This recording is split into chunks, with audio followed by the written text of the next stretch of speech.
So impress with సూర్య. ఆయన చెప్పారు, సూర్య ఇంత మంచి యాక్షన్ సీక్వెన్స్, ఒక మంచి హీరో వచ్చేసారు మనకి, ఈ కరెక్ట్గా మనం రిలీజ్ చేయాలా, కొంచెం వెయిట్ చేయండి, ఈరోజు ఇంట్రొడక్షన్ చేయండి ఈ టీజర్ అని, ఆ తర్వాత నేను డేట్ చెప్తాను, ఆ డేట్లో మనం రిలీజ్ చేద్దాం చెప్పారు. సార్ అడిగారు కదా, ఒక క్వశ్చన్ అడిగారు ఈ ఫిల్మ్లో ఏం పాయింట్ అని. రెండు జవాబు చెప్పాలా. ఒకటి, ఓటీటీ రిలీజ్ ఆల్రెడీ కన్ఫర్మ్ అయిపోయింది, వాళ్ళు అడిగారు ఈ మంత్ రిలీజ్ చేయాలని. ఆయన ఎంత గొప్పతనం అంటే, లేదు తెలుగు రిలీజ్ అయిన తర్వాతే నేను ఓటీటీలు ఇస్తానని చెప్పి అనిల్ అరసు గారు చెప్పారు. నేను చెప్పాను, ఏం సార్ ఇది, ఓటీటీ డీల్ రావడమే మన కష్టం, మీరేంటో ఆ తర్వాత చేయాలంటే, లేదు సార్ మనం తెలుగు ప్రేక్షకులు ఓటీటీలో చూడకూడదు మన ఫిల్మ్ని, ఫస్ట్ పెద్ద స్క్రీన్లో చూడాలా, ఆ తర్వాత మనం ఓటీటీలో రిలీజ్ చేయని పెండింగ్ పెట్టేసాము. ఓటీటీ వాళ్ళు ఫాలో చేస్తూనే ఉన్నారు, ఎప్పుడు వస్తుంది, ఎప్పుడు మనం కంటెంట్ ఇస్తారని. సో అనలస్ గారు, congrats to you for your confidence to release the film first in theatre for Telugu audience, ఆ తర్వాతే ఓటీటీ రావాలని. మీరు అడిగారు కదా కాన్సెప్ట్ ఏమిటి అని. ఆయన ఒక కాన్సెప్ట్ ఈ ఫిల్మ్లో ఉంది, అది క్లైమాక్స్లో వస్తుంది. That is the concept I really like the film. ఈ talks about under privilege people ఉన్నారు కదా, పేదవాళ్ళు ఉన్నారు కదా, వాళ్ళు పైకి రాకూడదా, మీకు ప్రాబ్లం ఏమిటి, అదే ఫైనల్ డైలాగ్ ఉంటుంది. అనరస్ గారు ఆ ట్రైలర్ వస్తుంది. అదాది ఏం అడుగుతున్నారంటే, ఈ పేదవాళ్ళు చెప్పారు కదా, వాళ్ళు పైకి రాకూడదు, ఆ ప్రాబ్లమా మీకు, లేదంటే మేమే రాకూడదని ప్రాబ్లమా. సో ఆ కాన్సెప్ట్లో ఒక conflict between privilege people and under privilege people, అదే ఈ ఫిలిం అనమాట. ప్రివిలేజ్ పీపుల్ అంటే వాళ్ళు ఎప్పుడైనా గెలియాలా, వారు ఎప్పుడే గెలిచి రావాలా, వాళ్ళకే అన్ని ప్రివిలేజ్ రావాలా, అలా ఉండకూడదు కదా, ప్రతి వాళ్ళకి ఒక ఆపర్చునిటీ రావాలా. ఈ film this concept is talking about everybody talented should get an opportunity, అదే ఈ కాన్సెప్ట్ అనమాట. సో అలా ఉన్నప్పుడు డెఫినెట్గా rich people will not accept it, they will not tolerate under privilege people గెలవడం. సో అందువల్ల ఆ కాన్ఫ్లిక్టే ఇది వస్తుంది. So it's a very good concept is picked up, that's why he chosen that idea of under privilege people, వాళ్ళ struggle, ఆ తర్వాత వాళ్ళు ఎలా గెలుస్తున్నారు ఈ గేమ్లో, ఆ తర్వాత వాళ్ళకి వచ్చిన ప్రాబ్లం ఏమిటి, ఇలా ఫిలిం మొత్తం ఎమోషనల్గా వెళ్తుంది ఈ కాన్సెప్ట్లో. రిలీజ్ తొందరగా వస్తుంది. And I think Surya got very good appreciation from you, you'll be very very happy. Sir Vijay గారు ఏమైనా ప్రమోషన్స్కి ఇన్వాల్వ్ అవుతారా తెలుగులో? 100% వస్తారండి.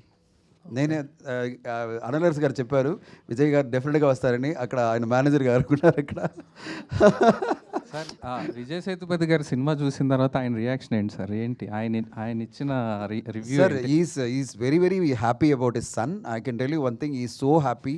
అండ్ తమిళ్లో ప్రమోషన్లో వచ్చి ఆయన చాలా ప్రౌడ్గా చెప్పారు, he never expected his son to work so hard and so convincingly. Action సీక్వెన్స్లో ఇంత చేయడం ఆయనకే సర్ప్రైజ్ అనమాట. ఎందుకంటే ఈ జస్ట్ 19-20 అండి, ఈ ఏజ్లో ఇంత హార్డ్ వర్క్ చేయడం, 2 years ప్రిపరేషన్ చేయడం, ఇంత ట్రైనింగ్ 1.5 years అంటే ఒక చాలా ఈజీగా వాళ్ళు రొమాంటిక్ ఫిల్మ్ చేయవచ్చు. ఇంత లోపల ఆయన ఒక 2-3 ఫిల్మ్ చేయవచ్చు. ఆయన అది లేదండి, నేను ఏం ఫస్ట్ ఫిల్మ్ ఎంత యాక్షన్ కావాలో అంత నేను చేస్తాను, ట్రైనింగ్ చేసుకుంటాను, నేర్చుకుంటానని చెప్పి ఆయన ప్రిపేర్ చేయరు కదా. I think that's confidence of the boy and is got that conviction that ఒక రోల్ కోసం నేను ఎంత ప్రయత్నాన్ని చేస్తానని సూర్య గారు చేస్తున్నారు. So I'm really really happy, you gone go places man. So ఇప్పుడు నేను చెప్పాను, చాలా హార్డ్ వర్క్ పెట్టావమ్మా, నెక్స్ట్ 2 ఫిల్మ్ ఒక రొమాంటిక్ ఫిల్మ్ చేయి, కొంచెం ఈజీగా చేసి ఆ తర్వాత యాక్షన్ వెళ్ళమని చెప్పాను నేను. చేస్తాను సార్ బట్ కరెక్ట్గా కాన్సెప్ట్ మన స్టోరీ దొరికిందంటే నేను చేస్తానని చెప్తున్నారు. His father is completely given M freedom, that's what I know from all the interviews. ఆయన చెప్పిన ఒకే మాట ఏమంటే, నా సన్నికి నేనేం ఇన్స్ట్రక్షన్ ఇవ్వలేదు, ఆయన ఏం కావాలో ఆయన చేయవచ్చు film, my support will be there, అంతే. ఇప్పుడు తెలుగు రిలీజ్లో నేను చెప్పినప్పుడు అనలర్స్ గారు చెప్పారు, సార్ చెప్పారు డేట్ చెప్పండి నేను వస్తాను, డెఫినెట్గా I'm very happy to introduce my son to the Telugu audience. ఇప్పుడు ఫస్ట్ ఇంట్రొడక్షన్ చేసి వచ్చేయండి టీజర్ ప్రోగ్రామ్, ఆ తర్వాత మేము వస్తామని చెప్పారు. ఒక పెద్ద ఈవెంట్ తొందరగా చేస్తున్నాము, ఒక pre release event, release date announce చేసినప్పుడు ప్రీ రిలీజ్ ఈవెంట్ కూడా చేస్తున్నాము. అనల్స్ గారు కరెక్టే కదా, గ్యారంటీ కదా, ఎక్కువ చెప్పలేదు కదా. అనాలి సార్, వార్లో అంటే వార్ 2లో యాక్షన్ ఎపిసోడ్స్ ఎలా ఉంటాయి సార్? చెక్ సార్ చెప్పండి. సారీ, వార్ 2లో యాక్షన్ ఎపిసోడ్స్ ఎలా ఉంటాయి, అలాగే అల్లు అర్జున్ గారు, అట్లీ గారు ఆ మూవీలో యాక్షన్ ఎపిసోడ్స్ ఎలా ఉంటాయి సార్? ఓ అడుగుతున్నా, ఎంత ఉందని అడుగుతున్నా. అంటే ఎలా ఉంటాయని మొత్తం యాక్షన్ ట్రైలర్ మాత్రం అదిరిపోయింది. ఎస్ అదే అల్లు గారిది ఇప్పుడే స్టార్ట్ అయింది, అది ప్రాసెస్ పోతుంది, చాలా యాక్షన్స్ ఉంది దాంట్లో కూడా, ఒక డిఫరెంట్ విజన్ చూసుకోవచ్చు. వార్ 2లో చాలా యాక్షన్స్ ఉంది, కానీ I did a climax action because ఆయన ఒక అన్ని యాక్షన్స్కి డిఫరెంట్ యాక్షన్ డైరెక్టర్. మిస్టర్ ఓ అని జపాన్లో he was a top and Mister Spiro Razatos was one of the my best friend actually is also did one action. అలానే separate action ఒక్కొక్క action title చేస్తారు. I did the climax part actually. So I'm that's it. Every did a good job. Varsha. Hi, myself Hemamali here. So all the very best and welcome to Tollywood. Thank you so much. And మీ character ఎలా ఉండబోతుంది ఫినిక్స్లో? అంటే like the girl next the door లాగానా, or else you to have some action scenes ఏమైనా ఉన్నాయా? Director నన్ను చూస్తున్నారు, నేను చెప్పను. సో సో ఎట్లా actually it's all about one man show. So he is the face of the film. So I'm doing my part. Everyone has an equal role in it. So అంటే ఒక్కొక్క క్యారెక్టర్గా అలా చెప్పగలను, కానీ ఉంటుంది మనకి. Okay, all the very best. Thank you so much. And Surya garu, so welcome to Tollywood. Thank you, ma'am. All the very best. And tell us what one quality you like from your dad that you want to showcase in films. The love towards his work and the dedication towards his work, Okay. maybe that makes me more impressive. Okay. What is the what thing dad said after watching the movie to you? He said that I didn't expect you. I mean, I didn't expect this from you. That's all. Okay. All the very best. గారు నేను ఒక question sir, direct sir. Actually మీరు action choreography చేశారని చెప్పారు. So coming to this film, అన్ని action scenes అన్నీ చాలా కష్టమైనవి ఉన్నాయి కదా. మరి ఈ సినిమాలో లైక్ యాక్షన్ సీక్వెన్సెస్ కానీ ఇవన్నీ చేయడానికి ఏది ఎక్కువగా టైం తీసుకున్నారు? అంటే లైక్ ఫైట్స్ అయ్యి ఒకటి ఉంటాయి కదా సార్, 2 fights 3 fights.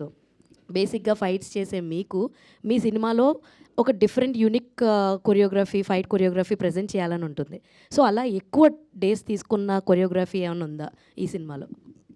డెఫినెట్గా 2 సీక్వెన్స్ ఉంది. ఒకటి వచ్చి క్లైమాక్స్, సార్ ఒక బ్రీఫ్ ఇచ్చారు సింపుల్గా, అది you can see it in the screen because I can't reveal too much. But ఇది ఎంఎంఏ అని చెప్పాను కదా, అది ఒక న్యూ అటెంప్టే అది. I think most of the people did in short, they short a bit. But దీంట్లో వచ్చి ఒక రియల్ టోర్నమెంట్ లాగానే ఉండాలి అని వి ట్రైడ్ అ బెస్ట్. దానికి ఒక పెద్ద effort we have to put. And real action జరుగుతుంది కదా, అప్పుడు మనకి like like we cannot stop the action in between. అది ఒక పెద్ద ఛాలెంజ్, షూట్ చేయడమే ఛాలెంజ్ ఇది. ఆయన 1 more అడుగు, we can say 1 more for them. They keep fighting, we have to capture it properly. And అది క్యాప్చర్ చేసిన తర్వాత మనకి ఇంకొకటి వచ్చింది, ఎక్కడ ఈయన ప్లేస్ చేయాలి, ఏ ప్లేస్మెంట్లో. సో అదని ఒక పెద్ద ప్లాన్ చేసాము. అది ఒక చాలా ఛాలెంజింగ్గా ఉంటుంది అది. సార్, ఎంతోమంది ఫేమ్ ఉన్న హీరోస్కి మీరు యాక్షన్ కొరియోగ్రఫీ చేశారు కదా, ఈ స్టోరీని ఎందుకు పెద్ద స్టార్స్కి మీరు చెప్పాలి అని అనుకోలేదు? ఎందుకంటే ఒకవేళ చెప్పుంటే మీ సినిమా ఇంకా ఎక్కువ ఓపెనింగ్ ఉండొచ్చు కదా. And why you choose only Surya? Because of Vijay Sethupathi sir సన్ననా, లేదంటే ఏంటి? See, like as I said, the story, the boys' age group in the story, I need only this under 18, nearly 18, 19. So I don't see much heroes in that age group, number one. Number two, not only Surya, I told already, I finished the script and I was looking some hero. అలా చూస్తున్నప్పుడు నాకు I tried 2-3 people, but I am not convinced with them. But స్టార్టింగ్లో ఒకరోజు చూసినప్పుడే idea వచ్చింది. So అలా సూర్యావే కావాలని ఈ స్క్రిప్ట్ రాసలేదు. And this is how it happen. Anil garu, thank you. And this is Sharath from Telugu. Hi. And మీకు తెలుగు తెలుసు, అండ్ తెలుగు చాలా పెద్ద పెద్ద హీరోస్ అందరితో మీరు వర్క్ చేశారు. మీరు ఒక స్క్రిప్ట్ చేస్తున్నప్పుడు వై ఇది తెలుగు అండ్ తమిళ్లో కలిసి ఎందుకు తీయలేదు first? White can't be bilingual or something. మీకు ఇక్కడ చాలా వర్క్ చేస్తుంటారు అందరితోటి, పెద్ద పెద్ద స్టార్స్ తోటి. అండ్ విజయ్ సేతుపతి గారు అందరికీ తెలుసు తెలుగులో కూడా. ఫస్ట్ ఇది ఎందుకు బైలింగ్వల్గా రాలేదు, అంటే ఓన్లీ తమిళ్లో ఎందుకు వచ్చింది? అది good question. See, nowadays whatever film it's coming, it's became a pan Indian film. Okay, so and the story also happens in some place where in Chennai, but I can see some places in Andhra Pradesh, Telangana also. I have in mind already what you said, a good question. You can see the star cast like Varalakshmi ma'am and Sambat sir and Ajay Ghosh sir. So I planned in such a way, we can shoot it first. Let's go in theatre in Tamil. Because అది నా first film కదా, అది నా ఊర్లో వస్తే కొంచెం బాగుంటుందని ఒక it's like a selfish only. So అలానే ప్లాన్ చేసాము. అది పైలేమో maybe next film I'll try. Surya Sethupathi actually before I mean ఈ సినిమా ప్రమోషన్స్కి టైంలో చెన్నైలో ఒక కాంట్రవర్సీ అయింది కదా, బికాస్ ఆఫ్ యువర్ అంటే మీ స్టాండింగ్ గురించి అవ్వచ్చు, వీటన్ని గురించి. అది అంటే దాని తర్వాత మీకు ఎలా అర్థమైంది, మీకు ఆ సినారియో అదంతా మీరు ఎలా తీసుకున్నారు? అంటే ఒక ఫస్ట్ టైం అపీరెన్స్కి ఇంత ఉంటుందా, ఇంత అబ్జర్వేషన్ ఉంటుందా అని అనిపించిందా? ఎలా అనిపించింది మీకు? ఎప్పుడు పోదు అంత అంత controversy? Yeah, I got it. I think that is, it happens for everyone. Somewhere we'll miss something, right? And it happened just like that. And this is just a normal thing. It happens in everyone's life. And it had happened to me, that's all. I just take it like that. Maybe if it is a mistake, I might correct myself later.